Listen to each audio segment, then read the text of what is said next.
Hello বন্ধুরা, welcome back to my YouTube channel. দেখো, তোমাদের মাঝখানে নিয়ে চলেছে একটা ফ্যান্টাস্টিক ভিডিও।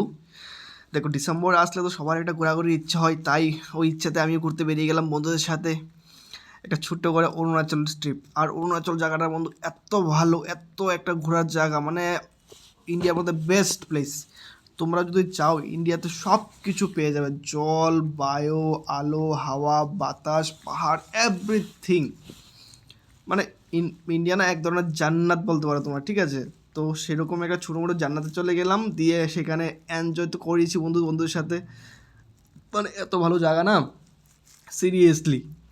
তো আমি চাই তোমরা সবাই ঘুরতে যাও, যদি হাতে টাইম থাকে, সেরকম পরিমাণ মতো টাকা পয়সাও থাকে, সেরকম বেশি টাকা লাগবে না ঘুরতে গেলে। 5-7 হাজার টাকা বাজেট নিয়ে বেরিয়ে পড়ো ঘুরতে, আর ঘুরে আসো তোমরা। এত সুন্দর জায়গার মধ্যে, মানে জীবনে একটা অ্যাডভেঞ্চারও দরকার আছে, বুঝলে তো? অ্যাডভেঞ্চার ছাড়া জীবন কোনোদিন হতেই পারে না। বাড়িতে বসে কিছু হবে না, একটু ঘুরলে মাইন্ড ফ্রেশ হবে, এন্টারটেনমেন্টও হবে। সেরকম দেখে ঘুরতে বেরিয়ে পড়ো। দেখো, জাস্ট তোমরা দেখতে থাকো, আমি তোমাদের দেখাচ্ছি আমি কী কী করেছি ওখানে গিয়ে।